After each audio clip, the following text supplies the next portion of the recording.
ਇਹ ਹਫ਼ਤਾਵਾਰ ਬਾਈਬਲ ਦਾ ਦਰਸੀਵਾਜ਼ Plainfield Christian Science Church Independent ਵੱਲੋਂ ਹੈ, ਜਿਹੜਾ ਨਿਊ ਜਰਜ਼ੀ ਅਮਰੀਕਾ ਵਿੱਚ ਹੈ। ਹੋਰ ਮਾਲੂਮਾਤ ਲਈ ਤੁਸੀਂ ਸਾਡੀ ਵੈਬਸਾਈਟ ਵੇਖੋ www.plainfieldcs.com। ਇਹ ਸਬਕ 2 ਜੂਨ 2019 ਇਤਵਾਰ ਦੇ ਦਿਨ ਹਫ਼ਤੇ ਦੇ ਅਖੀਰ ਉੱਤੇ ਤੁਹਾਡੇ ਪੜ੍ਹਨ ਲਈ ਤਿਆਰ ਕੀਤਾ ਗਿਆ ਹੈ। ਮਜ਼ਮੂਨ: ਪੁਰਾਣੀ ਤੇ ਨਵੀਂ ਜਾਦੂਗਰੀ, ਉਰਫੀਅਤ, ਤਨਵੀਮ ਤੇ ਇਲਮੇ ਨੌਮੀਆਤ ਤੋਂ ਮੁਕਰਨਾ।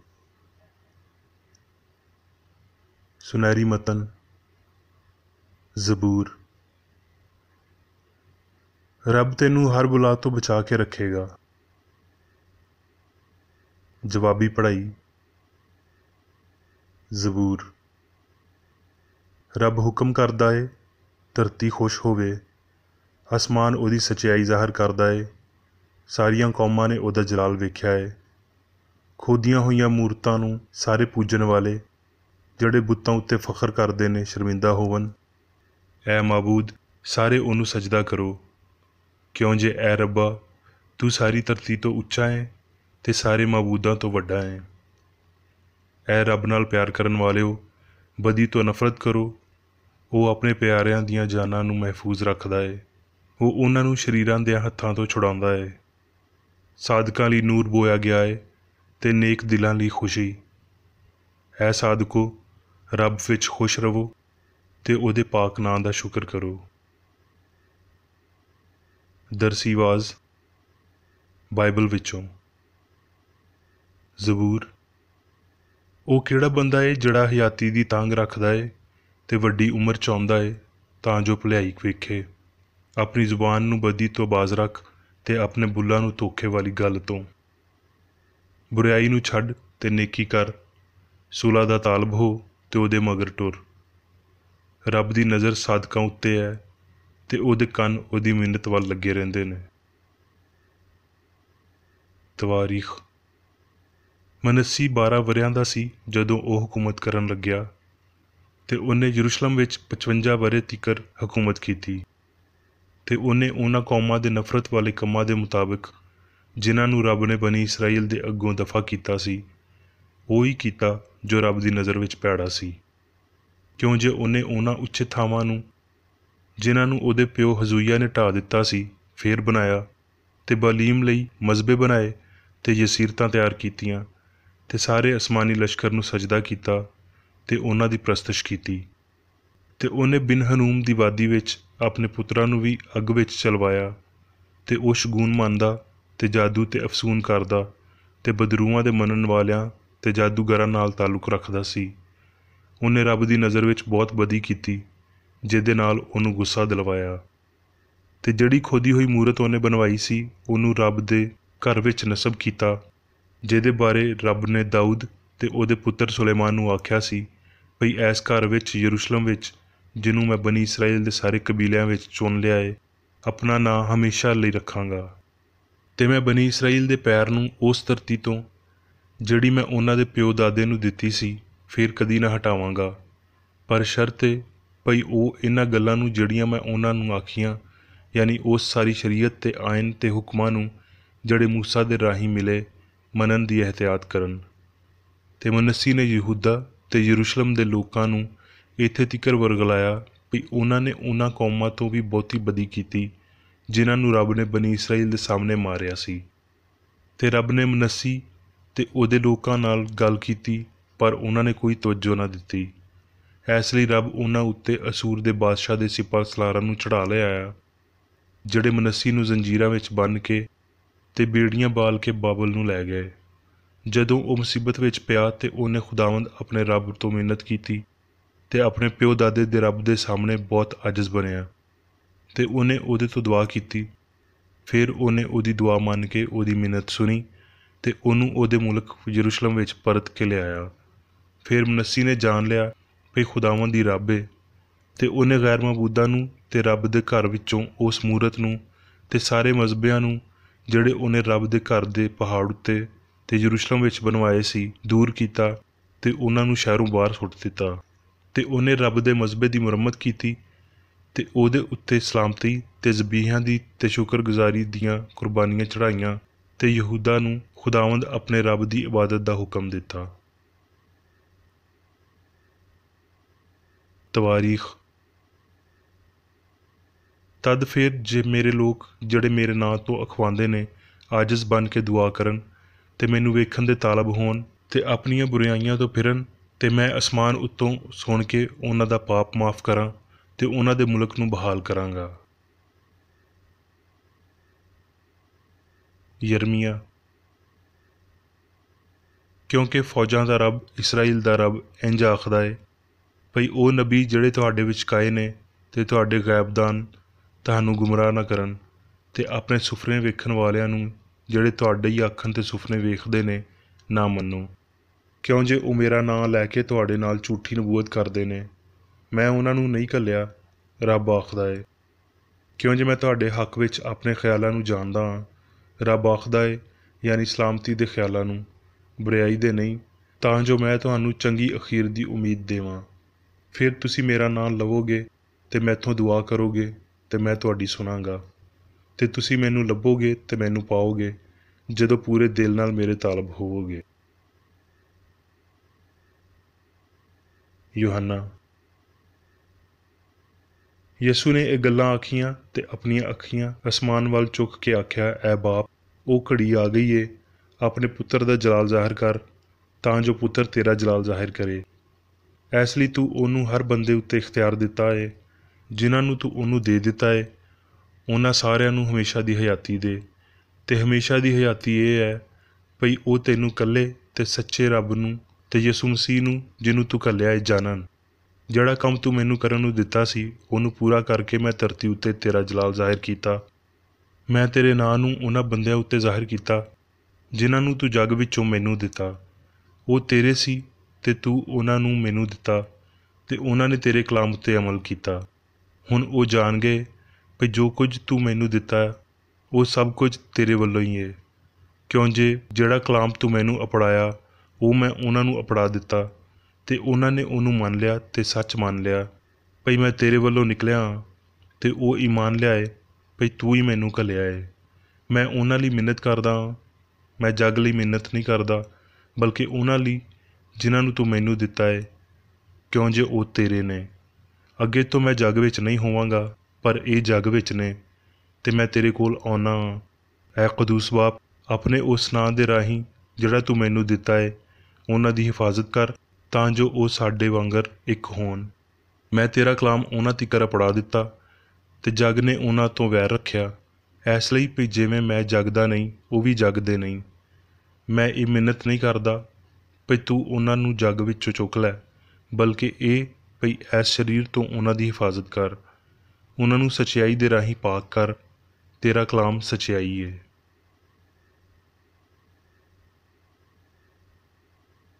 ਹੁਣ ਮੈਂ ਮੇਰੀ ਬੇਕਰ ਏਡੀ ਦੀ ਲਿਖੀ ਹੋਈ ਕ੍ਰਿਸਚਨ ਸਾਇੰਸ ਦੀ ਦਰਸੀ ਕਿਤਾਬ ਸਾਇੰਸ ਤੇ ਸਿਹਤ ਆਇਤਾਂ ਦੀ ਕੁੰਜੀ ਦੇ ਨਾਲ ਵਿੱਚੋਂ ਲਈਆਂ ਹੋਈਆਂ ਲਿਖਾਈਆਂ ਪੜ੍ਹਾਂਗਾ। ਸਾਇੰਸ ਤੇ ਸਿਹਤ। ਰੱਬ ਲਾਮਹਿਦੂਦ ਏ, ਇਸ ਲਈ ਉਹ ਹਰ ਪਾਸੇ ਮੌਜੂਦ ਏ ਤੇ ਉਹਦੇ ਤੋਂ ਇਲਾਵਾ ਕੋਈ ਤਾਕਤ ਏ ਨਾ ਕੋਈ ਮੌਜੂਦ ਏ।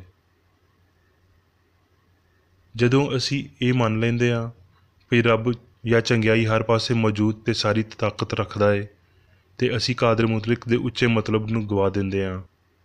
ਅਸੀਂ ਹਲੇ ਵੀ ਇਹ ਮੰਨਦੇ ਹਾਂ ਭਈ ਸ਼ੈਤਾਨ ਦੇ ਨਾਂ ਵਾਲੀ ਇੱਕ ਹੋਰ ਤਾਕਤ ਮੌਜੂਦ ਏ। ਇਹ ਯਕੀਨ ਭਈ ਇੱਕ ਤੋਂ ਬਹੁਤੀਆਂ ਸਿਆਣਾਂ ਮੌਜੂਦ ਨੇ ਇਲਾਹੀ ਥਿਓਲੋਜੀ ਲਈ ਇੰਨੀ ਤਬਾਹੀ ਦੀ ਵਜ੍ਹਾ ਬਣਦੀ ਏ ਜਿੰਨੀ ਪੁਰਾਣੀਆਂ ਫਰਜ਼ੀ ਕਹਾਣੀਆਂ ਤੇ ਗੈਰ ਕੌਮਾਂ ਦੀ ਬੁੱਤ ਪ੍ਰਸਤੀ ਏ। ਇੱਕ ਪਿਓ ਇੱਥੇ ਤੀਕਰ ਭਈ ਰੱਬ ਦੇ ਨਾਲ ਇਨਸਾਨ ਦਾ ਪੂਰਾ ਖਾਨਵਾਦਾ ਭਰਾ ਹੋਣਗੇ ਤੇ ਇੱਕ ਸਿਆਣ ਤੇ ਰੱਬ ਜਾਂ ਚੰਗਿਆਈ ਦੇ ਨਾਲ ਇਨਸਾਨ ਦੀ ਭਰਾਬੰਦੀ ਪਿਆਰ ਤੇ ਸੱਚਾਈ ਨਾਲ ਤੇ ਅਸੂਲ ਤੇ ਰੂਹਾਨੀ ਤਾਕਤ ਨਾਲ ਬਣਦੀ ਏ ਜਿਹੜੇ ਇਲਾਹੀ ਸਾਇੰਸ ਨੂੰ ਕਾਇਮ ਕਰਦੇ ਨੇ। ਇੱਕ ਤੋਂ ਬਹੁਤੀਆਂ ਸਿਆਣਾਂ ਦੀ ਫਰਜ਼ੀ ਮੌਜੂਦਗੀ ਬੁੱਤ ਪ੍ਰਸਤੀ ਦੀ ਗਲਤੀ ਉੱਤੇ ਨਿਉ ਰੱਖਦੀ ਏ। ਜਿਵੇਂ ਭਈ ਕ੍ਰਿਸਚਨ ਸਾਇੰਸ ਵਿੱਚ ਨਾਂ ਦਿੱਤਾ ਗਿਆ ਏ ਜਾਨਵਰਾਂ ਦੀ ਮਕਨਾਤੀਸੀਅਤ ਜਾਂ ਨੌਮੀਆਤ ਦਾ ਇਲਮ ਗਲਤੀ ਜਾਂ ਫਾਨੀ ਸਿਆਣ ਲਈ ਖਾਸ ਲਫ਼ਜ਼ ਨੇ।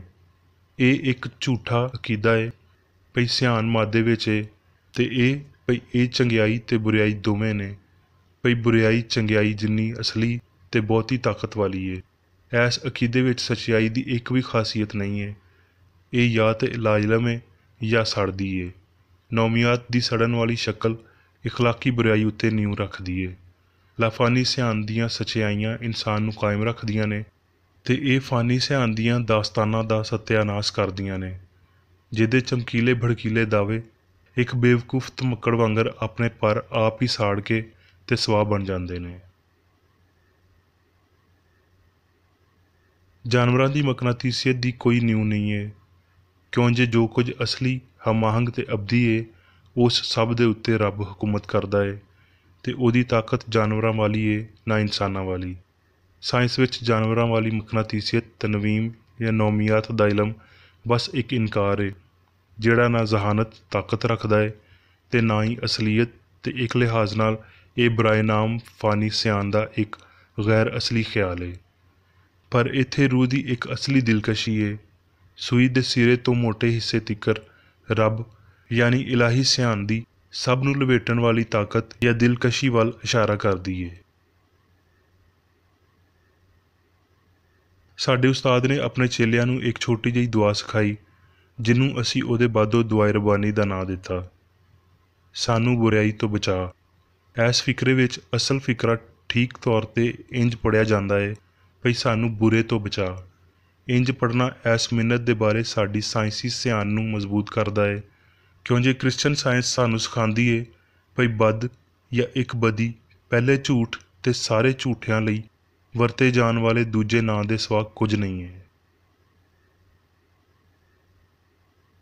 ਸ਼ੈਤਾਨ, ਬੁਰਿਆਈ, ਝੂਠਾ, ਗਲਤੀ, ਨਾ ਬਦਨੀ ਨਾ ਜ਼ੇਨੀ, ਸੱਚਾਈ ਦਾ ਮੁਖਾਲਫ, ਪਾਪ, ਬਿਮਾਰੀ ਤੇ ਮੌਤ ਦਾ ਇੱਕ ਅਕੀਦਾ, ਜਾਨਵਰਾਂ ਦੀ ਮਕਨਾਤੀਸੀਅਤ ਜਾਂ ਨੌਮੀਆਤ। ਇਹ ਵਿਚਾਰ ਪਈ ਚੰਗਿਆਈ ਤੇ ਬੁਰਿਆਈ ਦੋਵੇਂ ਅਸਲੀ ਨੇ ਮਾਦੀ ਸੋਚ ਦਾ ਇੱਕ ਧੋਖਾ ਏ। ਸਾਇੰਸ ਜਿਹਦਾ ਸਤਿਆਨਾਸ਼ ਕਰਦੀ ਏ। ਬੁਰਿਆਈ ਕੁਝ ਨਹੀਂ ਏ, ਕੋਈ ਸ਼ੈ, ਸਿਆਣ, ਕੋਈ ਤਾਕਤ ਨਹੀਂ, ਜਿਵੇਂ ਇਨਸਾਨ ਵੱਲੋਂ ਜ਼ਾਹਿਰ ਕੀਤੀ ਗਈ ਏ, ਕੁਝ ਵੀ ਹੋਣ ਦਾ ਦਾਅਵਾ ਨਾ ਕਰਦਿਆਂ ਹੋਏ ਇੱਕ ਝੂਠ, ਸ਼ਹਿਵਤ, ਬੇਈਮਾਨੀ, ਖੁਦਗਰਜ਼ੀ, ਸਾੜ, ਦੋਗਲਾਪਨ, ਨਫ਼ਰਤ, ਚੋਰੀ, ਬਦਮਾਸ਼ੀ, ਜ਼ਨਾ, ਕਤਲ, ਅਤਾਹਟ, ਜਨੂਨ, ਬੇਵਕੂਫੀ, ਸ਼ੈਤਾਨ, ਨਰਕ ਤੇ ਸਾਰੇ ਵਗੈਰਾ ਵਗੈਰਾ ਵਾਲੇ ਅਲਫਾਜ਼ ਇਹਦੇ ਵਿੱਚ ਸ਼ਾਮਲ ਹੁੰਦੇ ਨੇ। ਬੁਰਾਈ ਮਨਫੀ ਏ, ਕਿਉਂ ਜੇ ਇਹ ਸੱਚਾਈ ਦਾ ਨਾ ਹੋਣਾ ਏ। ਇਹ ਕੁਝ ਵੀ ਨਹੀਂ ਏ, ਕਿਉਂ ਜੇ ਇਹ ਕੁਝ ਹੋਣ ਦਾ ਨਾ ਹੋਣਾ ਏ। ਇਹ ਗੈਰ ਅਸਲੀ ਏ, ਕਿਉਂ ਜੇ ਇਹ ਰੱਬ ਕਾਦਰ ਮੁਤਲਕ ਤੇ ਹਰ ਥਾਂ ਮੌਜੂਦ ਦਾ ਪਹਿਲਾ ਟੇਵਾ ਲਾਇਆ ਹੋਇਆ ਨਾ ਹੋਣਾ ਏ। ਹਰ ਬੰਦੇ ਨੂੰ ਇਹ ਸਿੱਖਣਾ ਚਾਹੀਦਾ ਏ ਭਈ ਬੁਰਾਈ ਵਿੱਚ ਤਾਕਤ ਏ ਨਾ ਅਸਲੀਅਤ। ਕਿਉਂ ਜੇ ਰੱਬ ਹੀ ਸਭ ਕੁਝ ਏ, ਇਸ ਲਈ ਉਹਦੇ ਨਾ ਹੋਣ ਦੀ ਕੋਈ ਗੁੰਜਾਇਸ਼ ਹੀ ਨਹੀਂ ਹੈ। ਰੱਬ ਰੂਹ ਨੇ ਸਭ ਕੁਝ ਇਕੱਲਿਆਂ ਹੀ ਬਣਾਇਆ ਤੇ ਉਹਨੂੰ ਚੰਗਾ ਆਖਿਆ। ਇਸ ਲਈ ਬੁਰਾਈ ਚੰਗਿਆਈ ਦੀ ਮੁਖਾਲਫ ਹੁੰਦਿਆਂ ਹੋਏ ਗੈਰ ਅਸਲੀ ਏ ਤੇ ਰੱਬ ਦੀ ਬਣਾਈ ਹੋਈ ਨਹੀਂ ਹੋ ਸਕਦੀ। ਇੱਕ ਪਾਪੀ ਨੂੰ ਇਸ ਅਸਲੀਅਤ ਤੋਂ ਹੌਸਲਾ ਨਹੀਂ ਮਿਲ ਸਕਦਾ ਭਈ ਸਾਇੰਸ ਬੁਰਾਈ ਦੀ ਗੈਰ ਅਸਲੀਅਤ ਨੂੰ ਜ਼ਾਹਿਰ ਕਰਦੀ ਏ। ਕਿਉਂ ਜੇ ਪਾਪੀ ਬੁਰਾਈ ਦੀ ਅਸਲੀਅਤ ਨੂੰ ਸੰਵਾਰਦਾ ਏ, ਉਸ ਸ਼ੈ ਨੂੰ ਅਸਲੀ ਬਣਾਉਂਦਾ ਏ ਜਿਹੜੀ ਅਸਲੀ ਨਹੀਂ ਏ, ਤੇ ਇੰਜ ਕਹਿਰ ਦੇ ਦਿਨ ਲਈ ਗਜ਼ਬ ਇਕੱਠਾ ਕਰਦਾ ਏ। ਉਹ ਆਪਣੇ ਖਿਲਾਫ ਇੱਕ ਹੌਲਨਾਕ ਗੈਰ ਅਸਲੀਅਤ ਵਿੱਚ ਜਾਗਣ ਦੇ ਖਿਲਾਫ ਸਾਜ਼ਿਸ਼ ਵਿੱਚ ਰਲ ਜਾਂਦਾ ਏ, ਜਿਹਦੇ ਨਾਲ ਉਹ ਧੋਖਾ ਖਾਂਦਾ ਏ।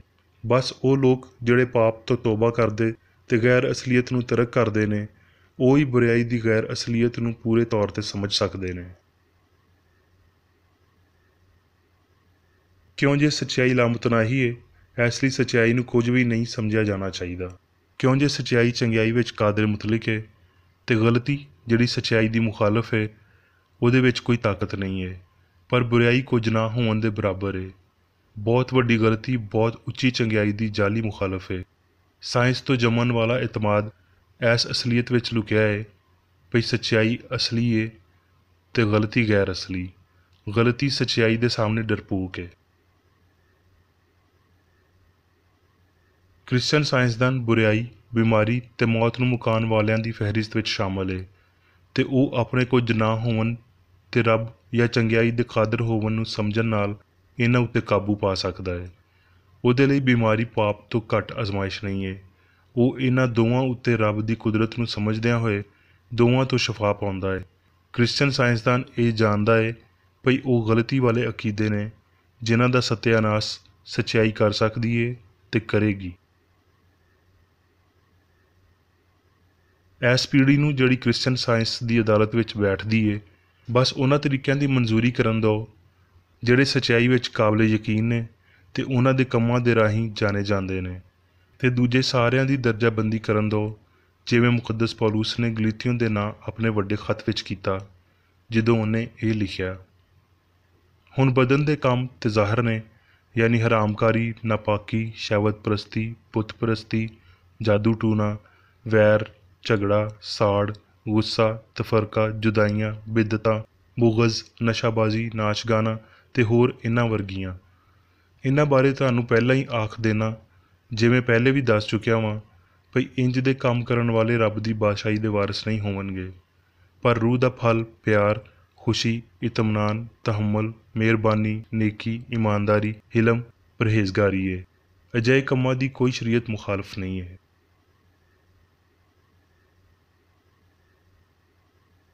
ਹੁਣ ਮੈਂ ਮੇਰੀ ਬੇਕਰ ਏਡੀ ਵੱਲੋਂ ਚਰਚ ਮੈਨੂਅਲ ਵਿੱਚ ਦਿੱਤੇ ਹੋਏ ਰੋਜ਼ਾਨਾ ਦੇ 3 ਫਰਜ਼ ਪੜ੍ਹਾਂਗਾ। ਰੋਜ਼ਾਨਾ ਦੀ ਦੁਆ।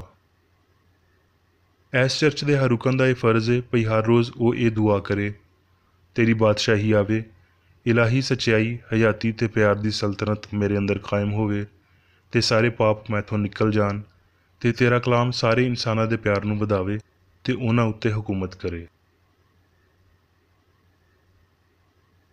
ਮਕਸਦਾਂ ਅਤੇ ਕੰਮਾਂ ਦਾ ਇੱਕ ਅਸੂਲ। ਨਾ ਕੋਈ ਮੁਖਾਲਫਤ ਅਤੇ ਨਾ ਕੋਈ ਜ਼ਾਤੀ ਤਾਲੁਕ ਮਾਦਰੀ ਚਰਚ ਦੇ ਕਿਸੇ ਰੁਕਨ ਦੇ ਮਕਸਦਾਂ ਜਾਂ ਕੰਮਾਂ ਉੱਤੇ ਅਸਰ ਨਹੀਂ ਕਰਨੇ ਚਾਹੀਦੇ। ਸਾਇੰਸ ਵਿੱਚ ਬਸ ਇਲਾਹੀ ਪਿਆਰ ਹੀ ਹਕੂਮਤ ਕਰਦਾ ਹੈ ਅਤੇ ਇੱਕ ਮਸੀਹੀ ਸਾਇੰਸਦਾਨ ਪਾਪ ਨੂੰ ਰੱਦ ਕਰਦਿਆਂ ਹੋਏ ਸੁੱਚੀ ਭਰਾਬੰਦੀ, ਖੈਰਾਤ ਪਸੰਦੀ ਅਤੇ ਮੁਆਫੀ ਨਾਲ ਪਿਆਰ ਦੀਆਂ ਮਿੱਠੀਆਂ ਸੱਚਾਈਆਂ ਦਾ ਪਰਛਾਵਾਂ ਬਣਦਾ ਹੈ। ਇਸ ਚਰਚ ਦੇ ਸਾਰੇ ਰੁਕਨਾਂ ਨੂੰ ਸਾਰੇ ਪਾਪਾਂ ਤੋਂ, ਗਲਤ ਤਰ੍ਹਾਂ ਦੀਆਂ ਪੇਸ਼ਨਗੋਈਆਂ, ਮੁਨਸਫੀਆਂ, ਮੁਜ਼ੰਮਤਾਂ, ਸਲਾਹਾਂ, ਗਲਤ ਅਸਰਾਂ ਨੂੰ ਲੈਣ ਅਤੇ ਗਲਤ ਅਸਰ ਦੇਣ ਤੋਂ ਆਜ਼ਾਦ ਰਹਿਣ ਲਈ ਹਰ ਰੋਜ਼ ਖਿਆਲ ਰੱਖਣਾ ਚਾਹੀਦਾ ਹੈ ਅਤੇ ਦੁਆ ਕਰਨੀ ਚਾਹੀਦੀ ਹੈ। ਫਰਜ਼ ਲਈ ਚੁਸਤੀ। ਇਸ ਚਰਚ ਦੇ ਹਰ ਰੁਕਨ ਦਾ ਇਹ ਫਰਜ਼ ਹੈ ਭਈ ਉਹ ਹਰ ਰੋਜ਼ ਜਾਰਿਹਾਨਾ ਜ਼ਹਿਨੀ ਸਲਾਹਾਂ ਦੇ ਖਿਲਾਫ ਆਪਣੇ ਆਪ ਨੂੰ ਤਿਆਰ ਰੱਖੇ ਅਤੇ ਰੱਬ, ਆਪਣੇ ਕਾਇਦ ਅਤੇ ਇਨਸਾਨਾਂ ਲਈ ਆਪਣੇ ਫਰਜ਼ਾਂ ਨੂੰ ਨਾ ਕਦੀ ਭੁੱਲੇ ਅਤੇ ਨਾ ਕਦੀ ਨਜ਼ਰਅੰਦਾਜ਼ ਕਰੇ। ਉਹਦੇ ਕੰਮਾਂ ਦੇ ਰਾਹੀਂ ਉਹਦਾ ਇਨਸਾਫ ਹੋਵੇਗਾ, ਉਹ ਬੇਕਸੂਰ ਜਾਂ ਕਸੂਰਵਾਰ ਹੋਵੇਗਾ।